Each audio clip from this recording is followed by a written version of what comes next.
Times ಮೀಡಿಯಾಗೆ ಸ್ವಾಗತ. ಪ್ರತಿಭಟನೆಯಲ್ಲಿ ಪಾಲ್ಗೊಂಡಿದ್ದ ಸಾರಿಗೆ ನೌಕರರಿಗೆ ಶಾಕ್. ಹೌದು, ಅನಿರ್ದಿಷ್ಟಾವಧಿ ಮುಷ್ಕರಕ್ಕೆ ಕರೆ ನೀಡಿದ್ದಲ್ಲದೆ ಪ್ರತಿಭಟನೆಯಲ್ಲಿ ಪಾಲ್ಗೊಂಡಿದ್ದ ಸಾರಿಗೆ ಇಲಾಖೆಯ ನೌಕರರಿಗೆ ಈಗ ಕೆಲಸ ಕಳೆದುಕೊಳ್ಳುವ ಆತಂಕ ಎದುರಾಗಿದೆ.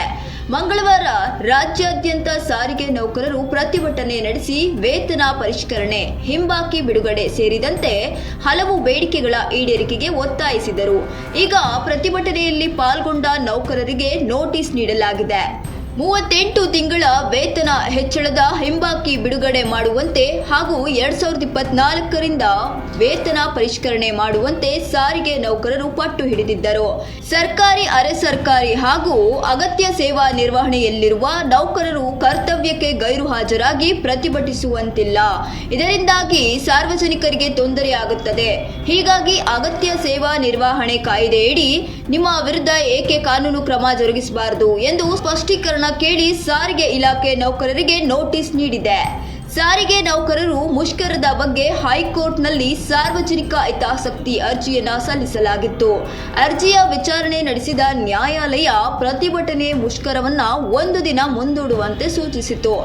ಆದರೆ ನ್ಯಾಯಾಲಯದ ಆದೇಶವನ್ನು ಉಲ್ಲಂಘಿಸಿ ಸಾರಿಗೆ ನೌಕರರು ಸೋಮವಾರ ಪ್ರತಿಭಟನೆ ನಡೆಸಿದ್ದಾರೆಂದು ಆರೋಪಿಸಲಾಗಿದೆ. ಇನ್ನು ನ್ಯಾಯಾಲಯದ ಆದೇಶವನ್ನು ಉಲ್ಲಂಘಿಸಿದ ಕಾರಣಕ್ಕೆ ಹೈಕೋರ್ಟ್ ಸಾರಿಗೆ ನೌಕರರನ್ನು ತರಾಟೆಗೆ ತೆಗೆದುಕೊಂಡಿತು. ಕೂಡಲೇ ಜಾಗೃತರಾದ ಸಾರಿಗೆ ನೌಕರರು ತಮ್ಮ ಪ್ರತಿಭಟನೆಯನ್ನ ಕೈಬಿಟ್ಟು ಇಂದಿನಿಂದ ಕರ್ತವ್ಯಕ್ಕೆ ಮರಳಿದ್ದಾರೆ. ಇಂದು ಸಾರಿಗೆ ನೌಕರರ ಸಂಘಟನೆಗಳು ಸಭೆ ನಡೆಸಿ ಎಲ್ಲ ವಿಭಾಗದ ಸಿಬ್ಬಂದಿಯೊಡನೆ ಚರ್ಚೆ ನಡೆಸಲಿದೆ. 2021ರಲ್ಲಿ ವೇತನ ಹೆಚ್ಚಳ ಮತ್ತಿತರ ಬೇಡಿಕೆಗಳಿಗಾಗಿ ಆಗ್ರಹಿಸಿ ಸಾರಿಗೆ ನೌಕರರು ಇದೇ ರೀತಿ ಪ್ರತಿಭಟನೆ ನಡೆಸಿದ್ರು.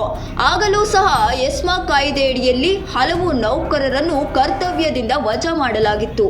ಈ ಬಾರಿಯೂ ಸರ್ಕಾರ ಕಠಿಣ ಕ್ರಮ ಕೈಗೊಳ್ಳುವ ಸಾಧ್ಯತೆ ಇದ್ದು ನೌಕರರಿಗೆ ಆತಂಕ ಎದುರಾಗಿದೆ. ನಿನ್ನೆ ನಡೆದ ಮುಷ್ಕರದಿಂದಾಗಿ ಎಲ್ಲ ವಲಯದ ಸಾರಿಗೆ ಇಲಾಖೆಗಳಿಗೆ ಭಾರಿ ನಷ್ಟ ಉಂಟಾಗಿತ್ತು. ಇದೇ ವೇಳೆ ಸಾರ್ವಜನಿಕರು ಸಹ ಪಡಿಪಾಟಲು ಪಡುವಂತಾಗಿತ್ತು.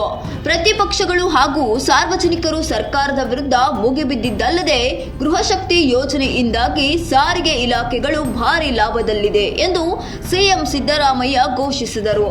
ಸಿಎಂ ಸಿದ್ದರಾಮಯ್ಯ ಹಾಗೂ ಸಾರಿಗೆ ಸಚಿವರ ಹೇಳಿಕೆಯನ್ನ ಉಲ್ಲೇಖಿಸಿ ಸಾರಿಗೆ ಇಲಾಖೆಗಳು ಭಾರಿ ಲಾಭದಲ್ಲಿದ್ದರೆ ನೌಕರರಿಗೆ ಸಂಬಳ ಕೊಡೋಕೆ ಏನು ಕಷ್ಟ ಎಂದು ಜನರು ತರಾಟೆಗೆ ತೆಗೆದುಕೊಂಡಿದ್ರು. ನಿನ್ನೆ ಬಸ್ ಸಮಸ್ಯೆಯಿಂದಾಗಿ ಪರದಾಟ ಅನುಭವಿಸಿದ ಸಾರ್ವಜನಿಕರು ಉಚಿತ ಯೋಜನೆಗಳಿಗೂ ಇಡಿಶಾಪ ಹಾಕಿದ್ದು ಮಾಧ್ಯಮಗಳಲ್ಲಿ ಪ್ರಸಾರವಾಗಿತ್ತು. ಹಾಗಿದ್ರೆ ಸಾರಿಗೆ ನೌಕರರ ಮುಷ್ಕರದ ಬಗ್ಗೆ ನಿಮ್ಮ ಅನಿಸಿಕೆಗಳನ್ನ ಕಾಮೆಂಟ್ನಲ್ಲಿ ತಿಳಿಸಿ. ತಪ್ಪದೇ ನಮ್ಮ ಚಾನೆಲ್ ಅನ್ನ ಸಬ್ಸ್ಕ್ರೈಬ್ ಮಾಡಿ.